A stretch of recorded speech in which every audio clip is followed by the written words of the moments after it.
Good evening, everyone. Welcome. Welcome to the Center for Brooklyn History. My name is Marcia Eli.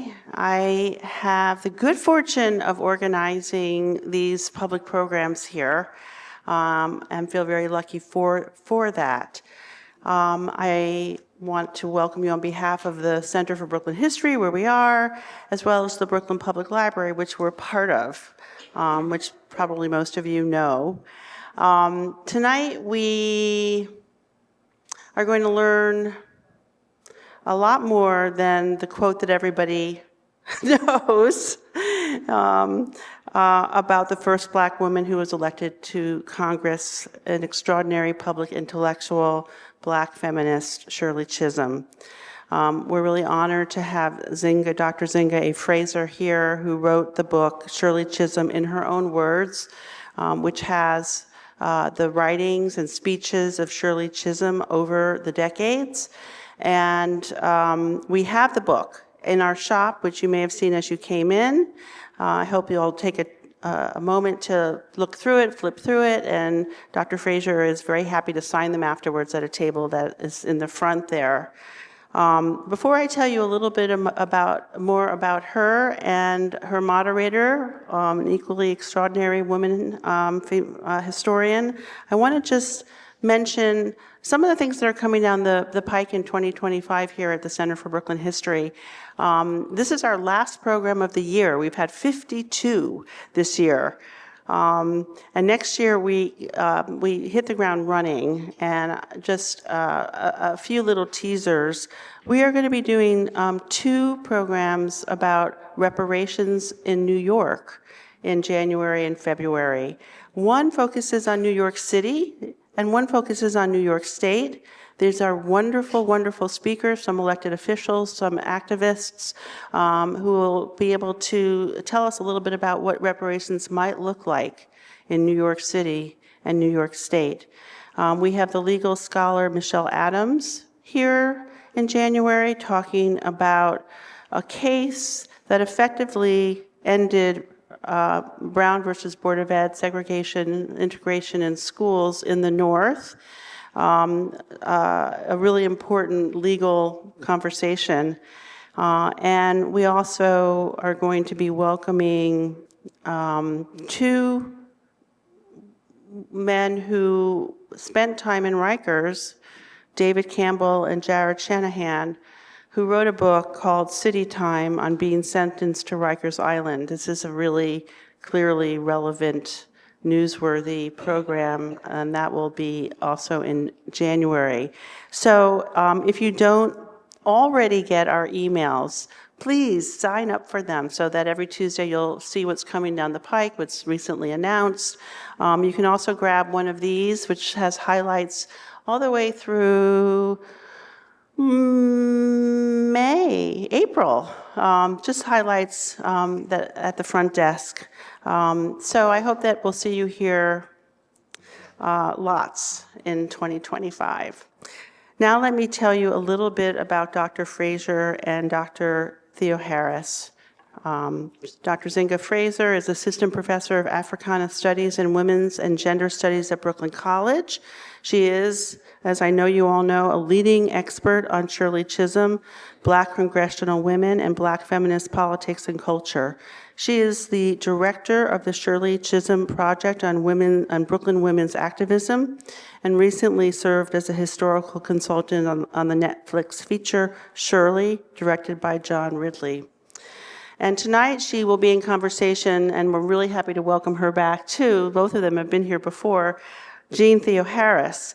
Jeanne Theoharis is Distinguished Professor of Political Science at Brooklyn College and the author or co-author of 12 books and countless articles on the civil rights and Black Power movements and the contemporary politics of race in the United States.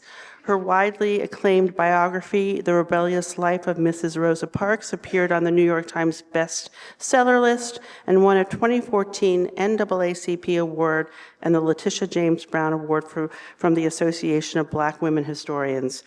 It has been adapted into a documentary of the same name, executive produced by Soledad O'Brien, which has also won many awards, including a Peabody. So, two extraordinary historians, women, experts. I can't wait to hear what you have to say. Please help me welcome them.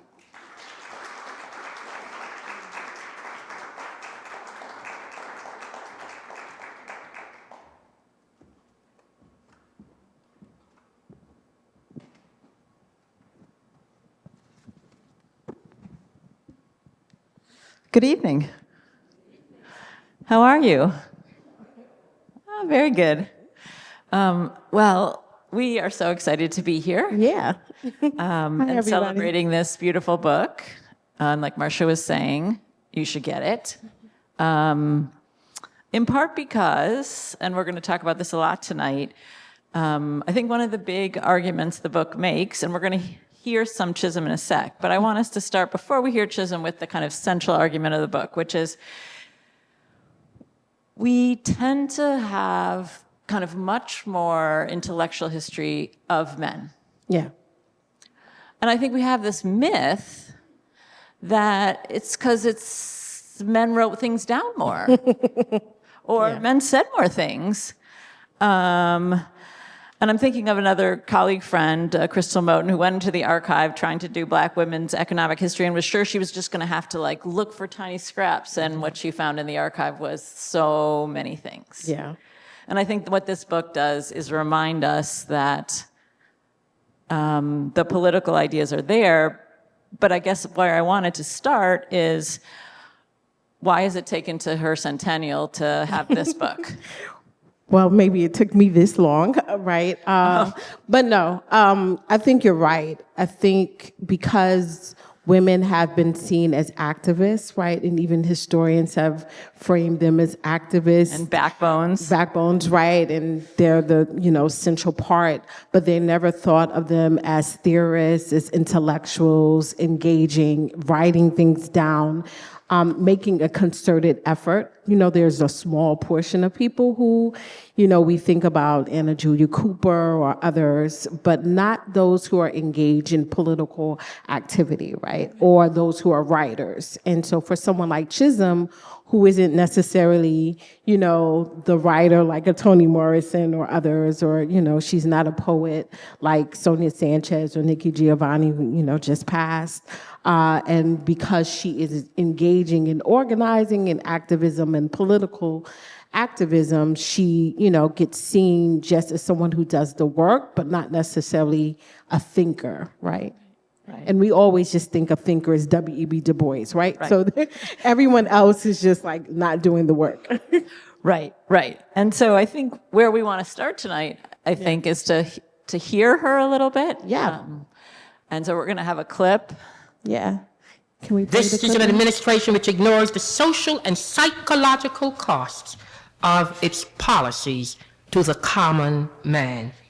It is an empty shell, the tool of slick advertising techniques, the prisoner of narrow political allegiances, and the faithful servant of those privileged and selfish economic interests which systematically block every attempt to narrow the gap between the rich and the poor in this country.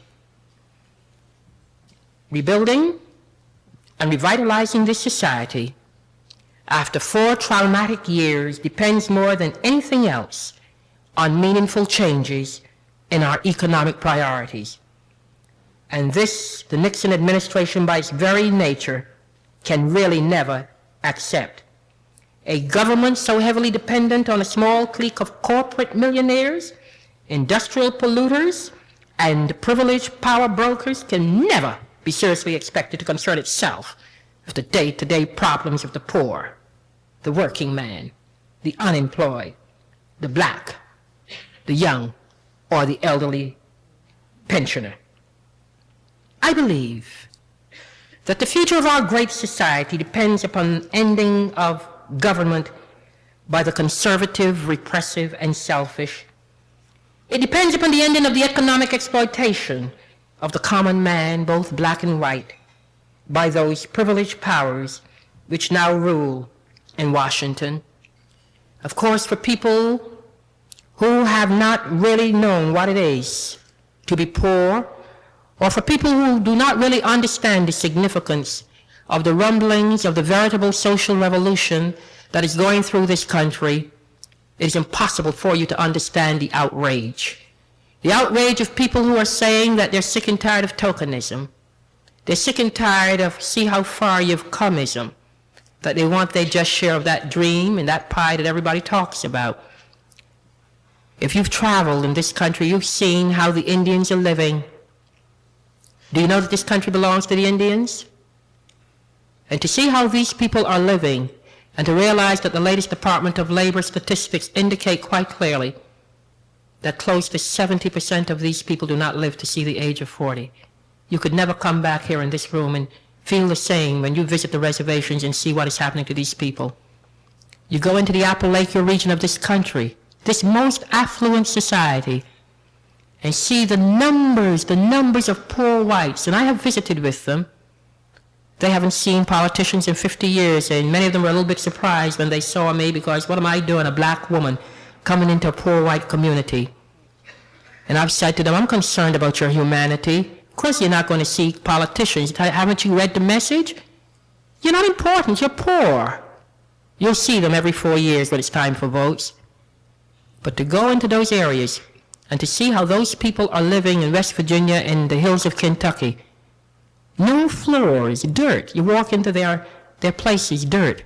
No modern sanitary plumbing facilities. You have to go out in the back. America, this land of the free and the home of the brave. Wow. I mean, both it feels like she could be sitting with us now, talking to us now. Maybe you could pull out some of the key ideas there just so we get to sit with them. I mean, this is in 1972 when she's running, right? And she's talking in part about the Nixon administration's, his economic framework, his really harsh discussion about law and order and police brutality, as well as really talking about a tale of two countries, right? The affluent and the poor. But you also hear her talking about the coalitions that she's really trying to pull together. You know, when we think about her 72 election, she's really trying her best to create a strategy of what power looks like and power of the marginalized, right? So she's talking about economics being a flattening, a way in which where everyone can understand, right? In her being of, Caribbean heritage, and her living in Bedford-Stuyvesant, and understanding what it means to live in poor economic spaces, and understanding how all of those things, and also, being progressive, right? What does a progressive look like during 1972? And I would say it was Chisholm, right? She's talking about indigenous populations as we hear her, discussion about the reservations. But she's doing something that no one had done prior to, right?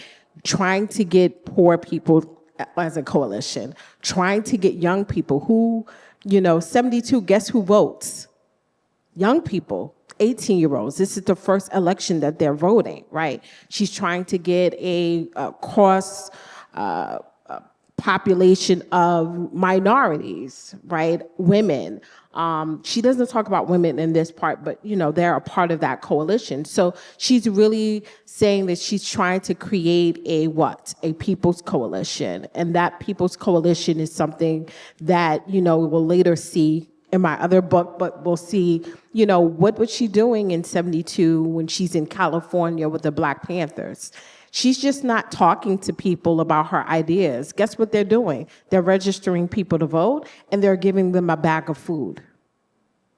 And that's powerful, right? It's not just about rhetoric. It's about meeting the needs of the people. And so Chisholm and the Panthers are great in terms of pulling those kind of resources together and thinking about a different kind of framework in terms of not sitting out the election and saying, you know, this isn't for us, but asserting herself in those kind of coalitions. I mean, I would just want to say it's hard to think of a national politician that talks about poverty right now. Yeah. Right? And I mean, just being struck that she's running for president and talking about poor people and saying the word poverty over and over. Yeah. Yeah. I think speaks to kind of, I think, a point you make in the book, which is in the introduction. So Zinga wrote the introduction, and then maybe you should talk about the organization of the book. Yeah. The book is set up because I wanted us to engage in Chisholm as an intellectual, as I said before, but I really want to provide a long introduction that places Chisholm's ideas as well as talking about the current moment that we're in right now, and how if we pay attention to Chisholm's words, but also her oratorical skills, right? Her ability to, you know, reimagine what democracy looks like, and her concerted efforts to engage in a number of things. And so many people would never know that Chisholm talked about the environment, right? She talked about climate change before we had a name for it. She engages in an intersectional politics, talking about race, gender, and class before we have Crenshaw terming that term, right? She's engaging in Black feminist writers at that time. And so she's a visionary in terms of the ways in which she's thinking about the world and how she's engaging those thoughts. But she's also talking about the prison industrial complex and police brutality. She's talking about colonialism and imperialism, right? And of course, she's talking about women and politics and sexism and misogyny. So I broke up the speeches and themes, and then there are like paragraphs that identify what she thought about. And she's an educator, so there's, of course, a whole section on education. And just maybe we should step back and just do a quick biography of Chisholm, just for everyone to like refresh themselves of kind of what we know about Chisholm, and kind of, and part of the occasion of the book is her centennial. Yes. But maybe you can just give us a quick and dirty biography. Oh my goodness. Well, I mean, she's a first, right? She's the first Black woman who is elected to Congress, but prior to that, she was elected. She's the second Black woman in New York State to be elected to the Assembly. She represented Bedford-Stuyvesant, and she, in 1972, is the first African American and first woman on a major party ticket to run for the presidency. She does a lot of work on education. One of her major bills would be the Sikh bill that is still, you know, in existence as a program around education and marginalized student population. So I guess that's just the first, right? But you know, she's one of the few, if not only during 1969, to support abortion and pro-choice, right? She also is a founding member of the Congressional Black Caucus, a founding member of the National Women's Political Caucus and Convention, right, with Bella Abzug and Gloria Steinem and Betty Friedan. So she's engaging in, if you want to think about her, she's operating in the civil rights, the Black Power movement, and the women's liberation movement. I think that's the quickest thing. Right. And of course, she went to Brooklyn College. Yes. Come on. That's the most important. The most important detail. Right. She, and you know, she goes back. Just one thing about her familiar background. I talked about the Caribbean heritage, right? Chisholm does what I call a reversed immigration, in that, you know, we normally associate immigration coming from to the United States, and Chisholm, during her early primary years, goes back to Barbados because her mother felt that she would receive the best education possible, being in Barbados and being kind of strict British rule that her mother affiliated with, a certain kind of intellectual prowess, as well as Chisholm understood the importance of colonialism, imperialism, how it impacted her as a child, and her sisters, and then coming back after they go during the Depression specifically, so coming back to Brooklyn after that. So that was quick and dirty, and obviously if people want more, I should say Zinga this is the book of speeches, and she's finishing a book on Chisholm and Barbara Jordan, and so we can flesh out any part of that. I know, right? Thank you. In the Q&A that people want. So let's talk about more of her ideas, and maybe you want to give us another taste of them, or some of the kind of key. I mean, I think with Du Bois, with Malcolm, with King, if we think in our heads, we have at least a few ideas, key ideas that they put forward. And so one thing I want us to do tonight is just to give people a couple of key ideas so that when people go home, like, these are some of the things that she talked about a lot, and these are her ideas about them. Mm-hmm. So where should we start? Mm-hmm. I guess we can start at the place where most people don't necessarily think of Chisholm, right? And we talked a little bit about police brutality, but Chisholm was really impacted on what was going on in her communities in Bedford-Stuyvesant, the over-policing of that community, and also the kind of radical and revolutionary thinking of a number of people who were, we have core papers here, right? And also thinking about a number of kind of Black nationalists and Black community activists. And so she writes a lot about policing and talks a lot about it. Most people don't know that she was her and Herman Badillo, well, not Herman Badillo, but she was the only Black woman, only woman that was asked to negotiate Attica after the uprising, right? They literally call her in, and she goes and visits to see, and talking with some of those who were being imprisoned, right? And so Chisholm really has a progressive understanding of what even rehabilitation and what crime should look like.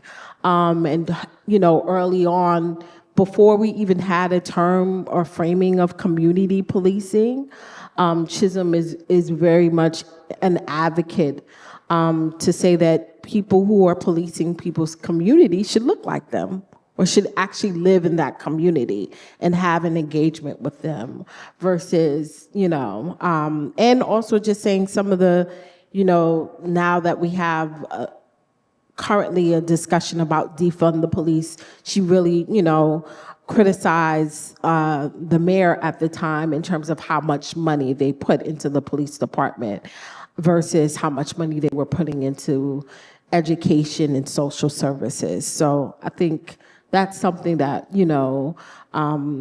is important for us to think about, how she thought about policing, police brutality, and the prison industrial complex. Right. Do you want to read us a passage? I'll read a passage that's not pertaining to policing, but something that I thought was helpful in the moment that we're in. Yeah. I always go back to her because I think she's helpful. For sure. One of the phrases that stuck out to me, she writes about when she gets to Congress, that in some ways it's harder to be a woman than a black person when she gets there because, as she puts it, women are much more brainwashed. And I was thinking about that in light of the myth that white women were going to somehow vote their... Well, since you just went there, I'll go there. I was going somewhere else, Jeanne, but I'll go there now. Okay, we could go there. Because I think, and I've done a couple of, I've been on this tour. This is the last of the tour for this year. When we talk about coalitions, Yeah. right, and we talk about, a lot of people are asking me, what do we do now with the coalition? And, Chisholm, how do I say this? I think Chisholm could have foreseen this moment. Right. In part because she lived it, right? When we say that we were invested in an intelligent person, right? Someone who was qualified to be the president, Chisholm would say that she was definitely qualified, right? She fought to have equal standing as the other, her other colleagues who were running. And in many ways, she said that she ran in 72 because she felt like, why does the idea of who becomes president has to be a white man? She explicitly said it straight out, right? And so when she is creating this coalition, and because of all the work that she has done with white women, feminists, she felt like it was an easy what? It was an easy win. And it wasn't. And so she was like, if we're all committed to sisterhood, then your commitment to sisterhood should allow you to be committed to me. And there were a number of those who were not committed because they thought she had no what? Ability to win. There was no way in hell she was going to win. So what's the purpose? And Chisholm wasn't naive. I think people misread 72 for her, right? She wasn't naive in that she understood that she didn't have the money like others to win. And that's the only things that she said that she regretted, that she didn't have the money, right? And we can see at this moment, with Vice President Harris, she had the money. She raised $1 billion. But Chisholm would say that 72 for her was about negotiating a platform and ensuring that the marginalized groups got a seat at the table and were able to get something for their votes.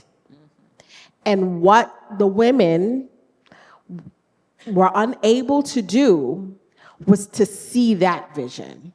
I've spoken to Gloria Steinem, I've interviewed tons of people, and they were unable to say, we don't think that you can win, so we're not going to support you, so therefore she wouldn't have that many delegates. But if the Women's Coalition was able to say, okay, we believe in what you're doing strategically, then we can go and have a discussion with McGovern and make sure, guess what? That abortion gets on the platform. And guess what doesn't get on the platform in 72? Abortion. She was like, you gave up your vote for nothing. What do you have to show for it? Right? So she understood there was this contentious relationship with race, gender, and in so many ways that some people, it's not always about sexism with her. It's about her inability to be unbought and unbossed, and to say, I'm not going to cow down to anyone. That was some of the problems with her with Black male leadership, right? In specific Black male leadership that was, in office. So there is a piece that she writes to that coalition. Let me see what the title.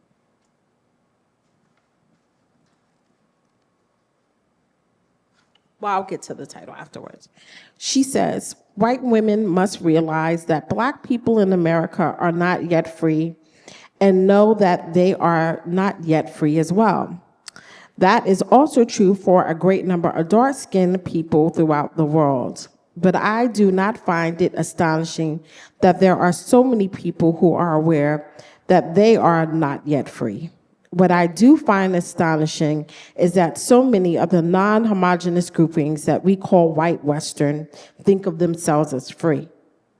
The master does not escape slavery simply because he thinks of himself as free as the master.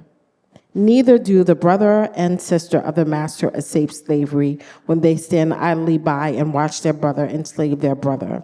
The master is inseparably bound to the slaves, and so is white America, inseparably bound to Black America, right?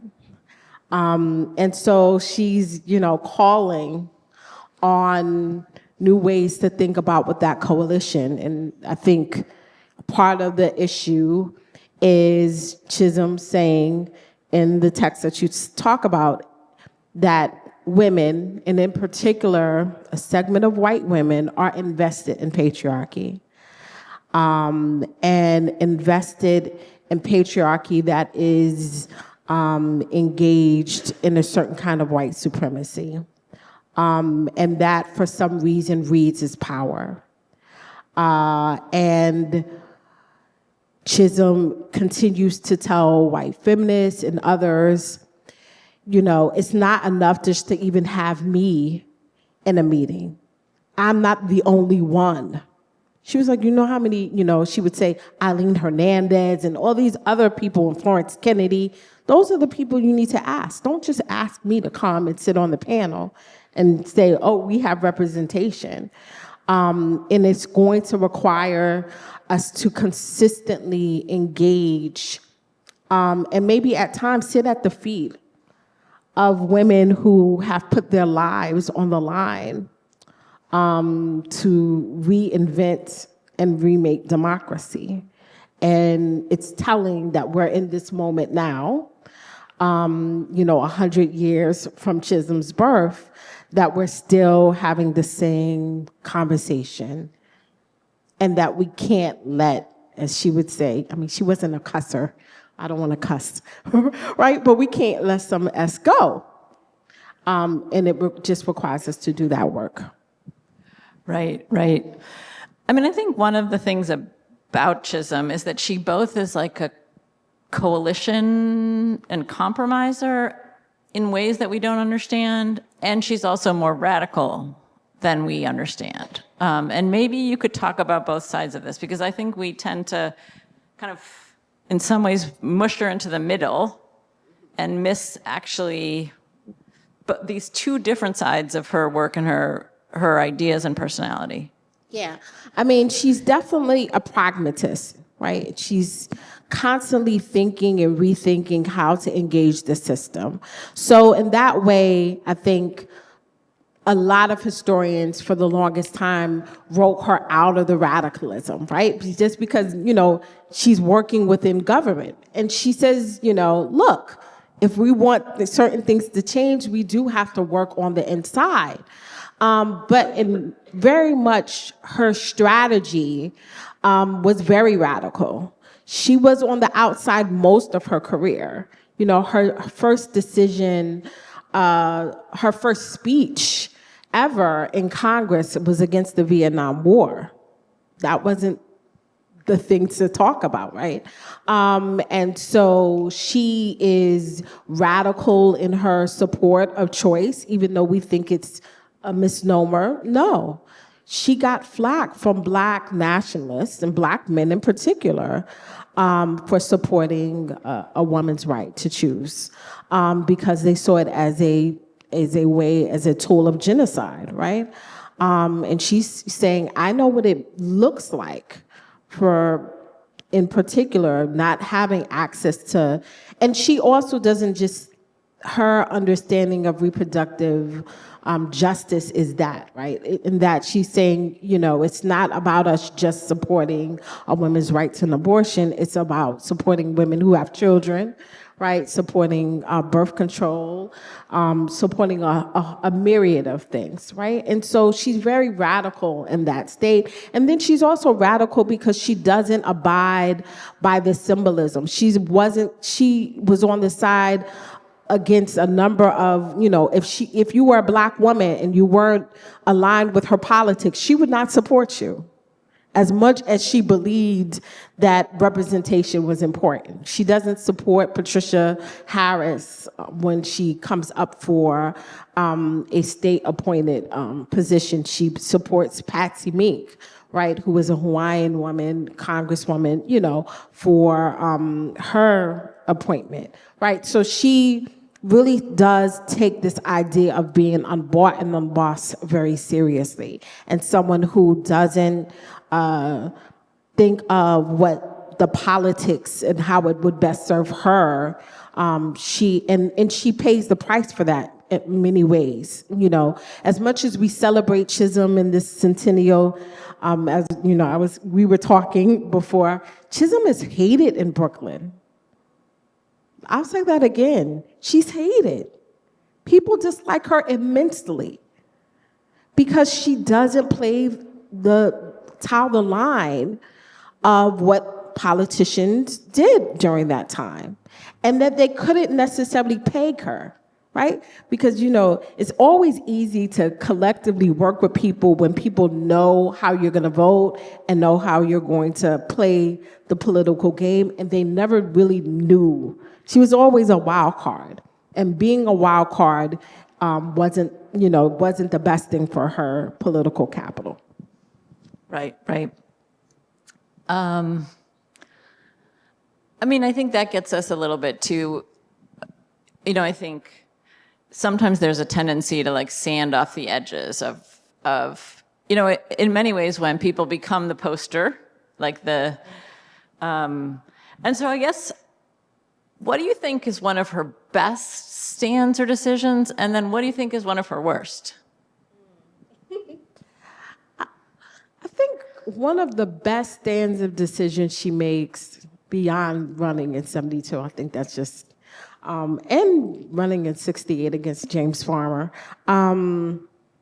Politically, one of her best stands, no one really talks about it as much, but her stance to support Haitian immigrants and refugees.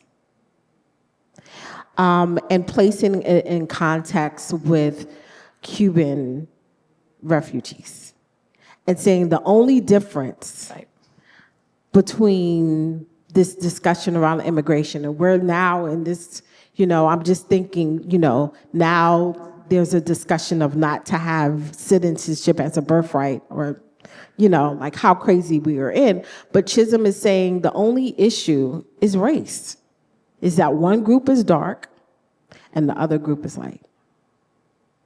And the way in which the administration operated and engaged that population. I think that's one of the best stances, right? Of course, most people don't talk about it for her, but she was really an advocate for Haitian refugees, and talking about immigration and asylum and all of those things. And just also having a discussion about how we race certain immigrants, and certain immigrants are seen as good and others are not, right? And valuable.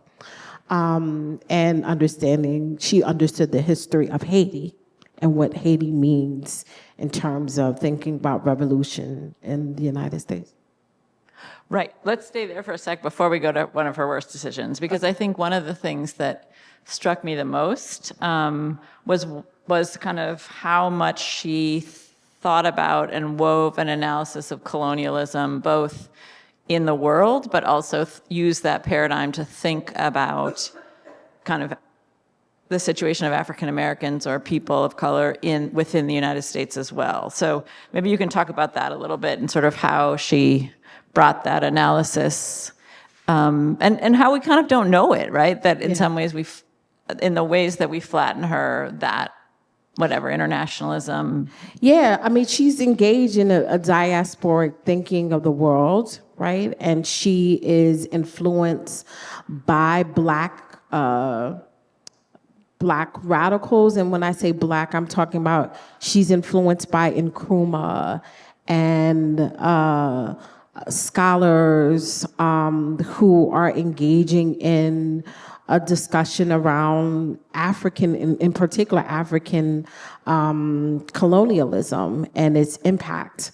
And so that is a part of how it influences her understanding of her foreign policy in the United States, as well as understanding the problems that all of the nations of Caribbean descent that she hails from. And it's also connected to her familial connection to Marcus Garvey and the UNIA, and going to UNIA meetings with her father briefly, as well as, sitting around the kitchen table with her father, discussing, Pan-Africanism and the influence of, those, towering figures during that time for her father, who was also a union man. And so, yeah, she's very much engaged in a certain kind of political project and analysis of colonialism and imperialism that's very much aligned to those who emerged out of the 1970s. Right, right. All right, one of her worst decisions. Well, her worst decision, you got to get the other book. But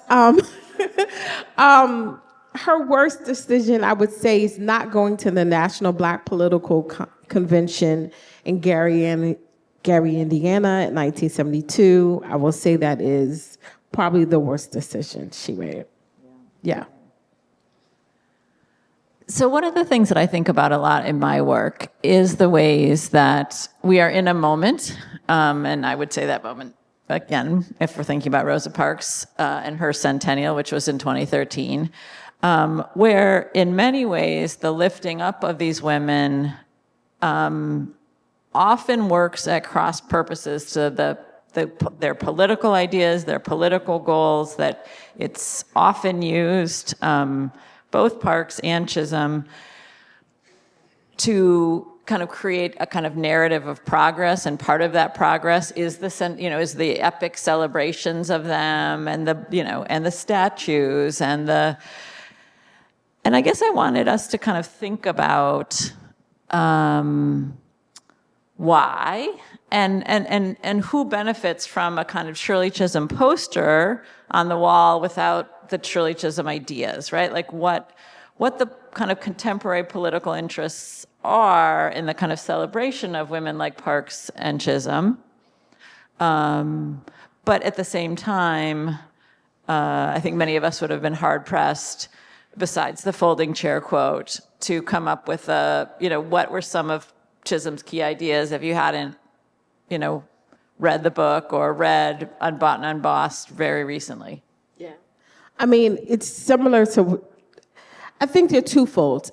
In some ways, she never, of course, she doesn't get to the status of Rosa, right? No. Right, because at least people know Rosa's name. So people like myself who've been working on Chisholm for over, I don't want to date myself, but for over like 15 years, I remember, because I worked in Congress, I worked for Congressman Owen to take Shirley Chisholm's seat. I remember a time when no one talked about her, right? There was no remembrance of her. A lot of the work that I've done and the project has done has been to at least, can we at least say her name? If we want to really think about it, even though I think we're inundated in the moment where, like, of course Chisholm, but no, I want to tell us we have a short memory. 10 years ago, there was nothing. There wasn't a building. There weren't street signs named after her. There weren't a post office. And even when there was, as I talk to students all the time, do you know the person that you walk past every day? You go into that post office, right? In Bedford-Stuyvesant, I ask the students, do you know who Shirley Chisholm is? 9 out of 10, none of them have heard of her.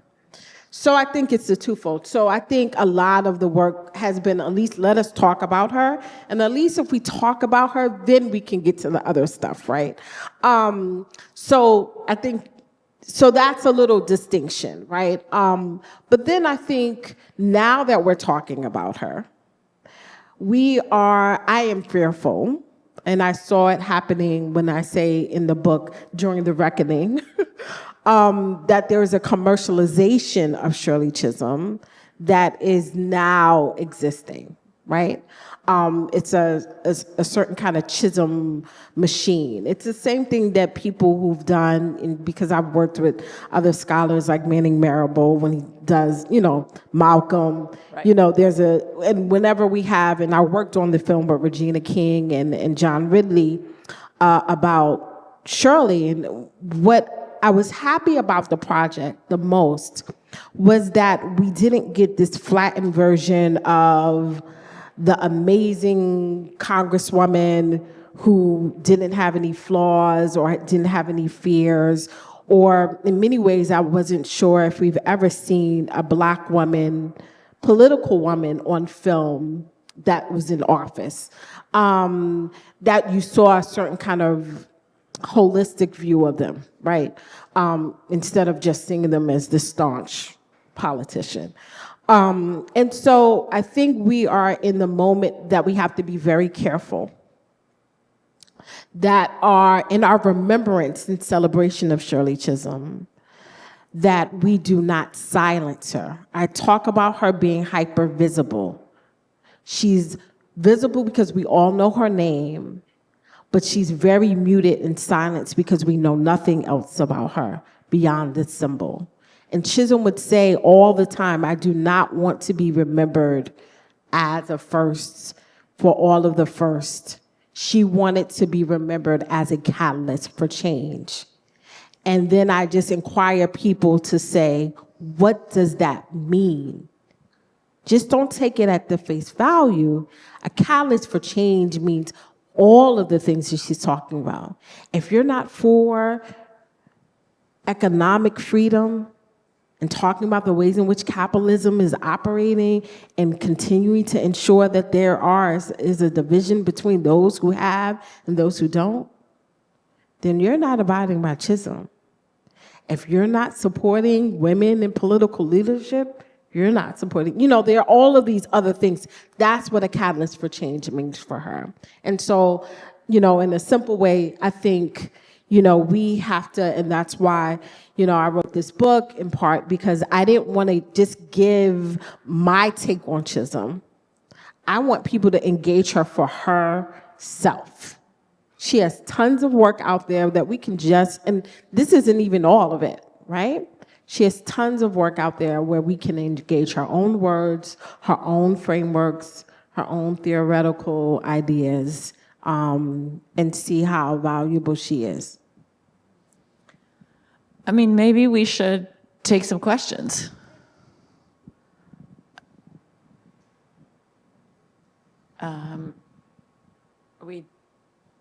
Okay, I think we're going to bring a mic. So I saw a hand in the back there, and then a hand over here. Yep. No, she was first, I think. Hi, good evening, everyone. My name is Rona Taylor, and I was curious about your answer to the worst decision that Shirley Chisholm made and why you thought that was.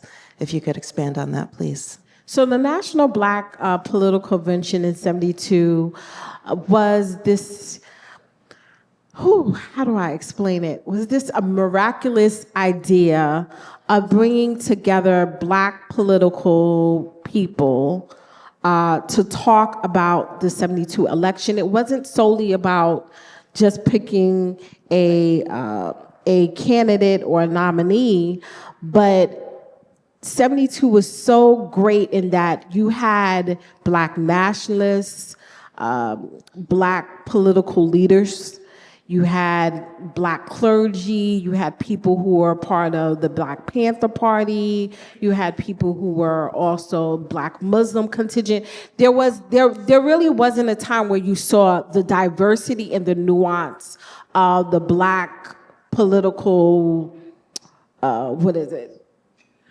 grouping, right?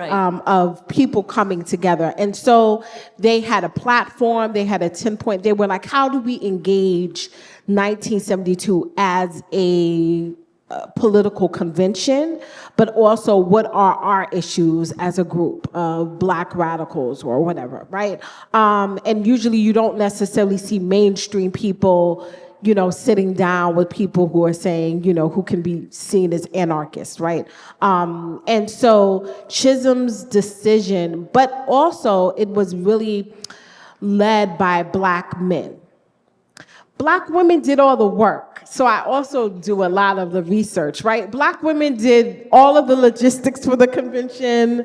Some of them are also, participant. You have someone like Barbara Jordan, who's actually participating in that convention. But the people who were the figureheads were the people who got most of the,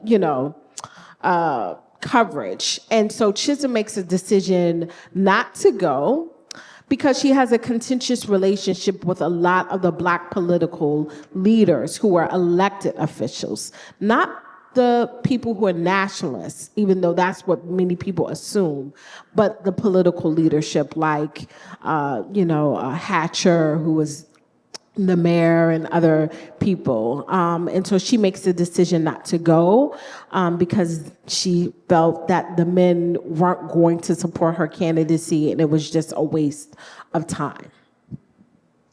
And she's also burned from her contentious relationship with a number of the Black men from the Congressional Black Caucus, all who would be in attendance at Gary at that time.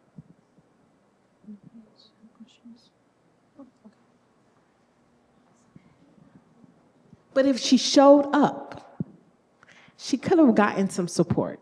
That's my belief. And also, I think one of the things about Gary is that it comes out of like a many-year building. So in '68, a lot of, again, across various parts of the Black community, a decision that the candidates were not actually accountable to the Black community and Black community's issues. And so the building to Gary of, in many ways, I think part of what Zinga is saying is this idea of a platform and that Black people had to get something for their vote was at the heart of the idea of Gary. And I think, and is at the heart of the idea of Chisholm's run. Yeah.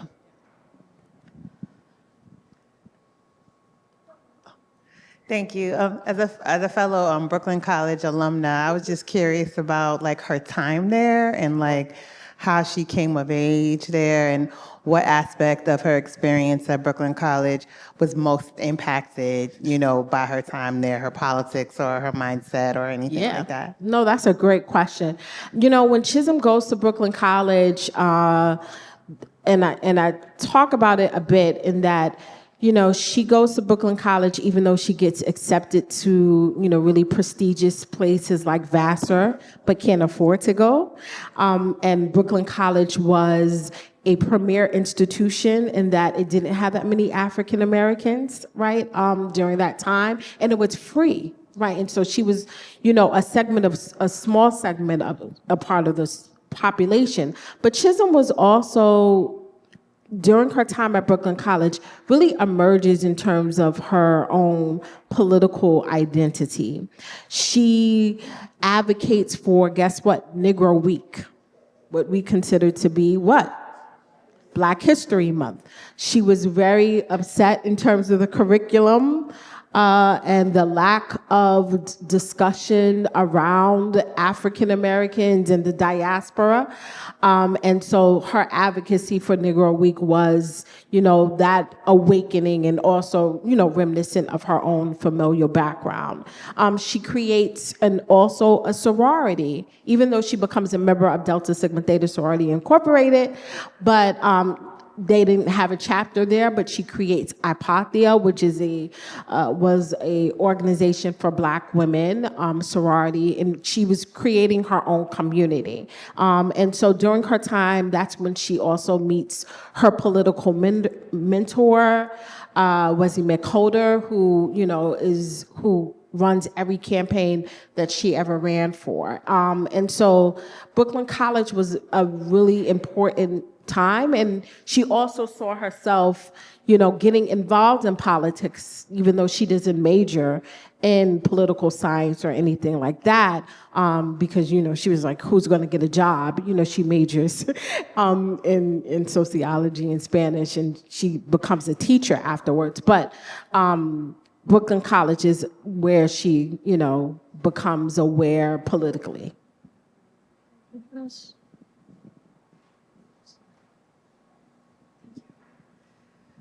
Hi, good evening, and thank you. Just in general, I saw the documentary. I thought it was amazing, so I just wanted to highlight that. I have more of a general question, but more so of just understanding the perspective of how Shirley Chisholm would kind of give feedback and insight. So I do a lot of community engagement in Black and Brown communities, and there's obviously this historical context of distrust between government and communities, and specifically marginalized communities. So I'm just curious, just based off of your experience and just knowing, just so much about Shirley Chisholm and partaking in her documentary and so forth. How do you think she would respond to that? Close that gap of distrust between communities and government, and in this sense, more local government, right? Like New York City, just because I do a lot of that community engagement, so I'm just curious. I mean, I think she would abide by what, and forgive me if I insert someone else, but she would abide by what Ella Baker did, and that you don't go into communities telling communities what they want. Why? Because you don't know what they want. The best goal or the best approach to working with communities, the number one thing to do is listening. Ella Baker didn't go into communities with an agenda. She listened. She garnered trust and engagement with them. That created a certain kind of respect that was mutual. And then you start from there. If people, Ella Baker would say, strong people don't need strong leaders. And so Chisholm was, and this piggybacks off of some of Jeanne's work, but the work of Chisholm, excuse me, was really about creating, unlike the men in her generation, creating a pipeline and engaging people, and not saying, hey, you have to wait for me to get off the mantle for you to come on, right? She wasn't about that charismatic leadership. She was about, I'm going to teach people how to take my job, right? The problem with charismatic leadership, especially the men of that generation, is they don't train anyone to take over. If you ask Donna Brazile or Barbara Lee, the reason why they are where they are is because Chisholm. Chisholm would sit in her house even when she's retired, and she calls up Donna, who needs our help? Who's running for so-and-so office? Right? So passing that mantle is extremely important to her. So I think it's, engaging communities where they are and having that kind of camaraderie with them, and then also training them to navigate government and creating new leadership pipelines. I think those are the things that she would, if she was here, she would be doing still. Hope that answers your question. I don't like, but I think I can project my point. And to your point, this is something that I think is wrong with local government in New York City, The messaging is the messaging is just way off when it comes to certain communities, right? Because not everyone is an expert in policy, right? And so I feel as though a lot of city agencies go out to these communities thinking everyone understands, word for word what's happening, what's going on, just like the city of Yes that just passed, right? There was a lot of opposition, but then there was a lot of support. And so because, to your point, a lot of communities are not given the tools, the resources, right? So that's kind of like my job. And to be specific, my geographic area is East New York, which is predominantly Black and brown. And so when I first took on this role, as a woman of color, I already understood what needed to happen, but it's just also getting everyone else on board to understand that. Because not everyone is a person of color, right? And in this space, in this realm, there's so much representation that is missing of people of color that I feel like they don't get it. You know what I mean? Even when it comes to leadership. And to your point, my goal, at least until I leave this role, is to give the community of East New York the tools and the resources so they can make they can make good decisions when it comes to what's happening in their communities, from, capital improvements to development to just even using the budgetary process of letting their council member know where funds should go to improve the community. So to your point, I totally agree. And I was just curious on how it would be approached. Thank you so much. You're welcome. Maybe one more question? Yeah. Good evening. My name is Melanie Lewis, and after having seen the documentary and gone to the Museum of the City of New York, I had to be here tonight as well. Oh, thank you. Those that know, they know. And those that didn't know, now you know. So I'm seeing the different mediums that have been used for her to be able to get her message out, and I'm seeing how she had the different mediums that she used as far as writing, and just with you getting the information out. I'm wondering. I'm thinking of the intersection of art. I want to talk about that, or excuse me, have you talk about that, the art piece and how that helped to convey her message.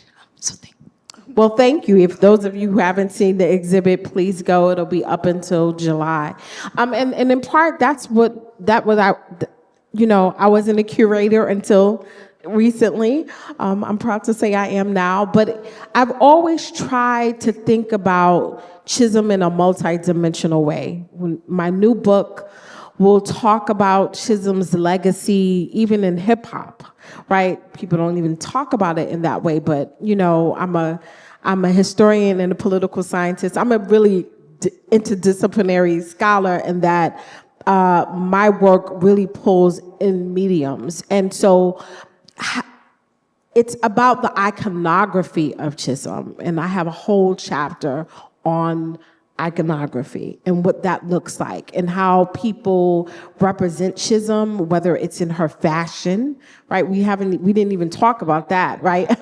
But and I told Regina, I was like, we have to have, a certain kind of fashion, and that was very integral because it does represent who Chisholm was. She wasn't, Gloria Steinem and I would have conversations. She was like, and she used to always get me on because I had on a certain kind of outfit, and she was just like, I do not know where you're going with those things on, because she was prim and proper, but she was also radical, but she also decides not to wear the brown or black suits to Congress, right? She's colorful. She's infused in, the West Indian Day Parade. So if you go to the exhibit, there's a reason why you see Carnival being exhibited, right? There's a reason why we look at, we have a piece from Faith Ringgold.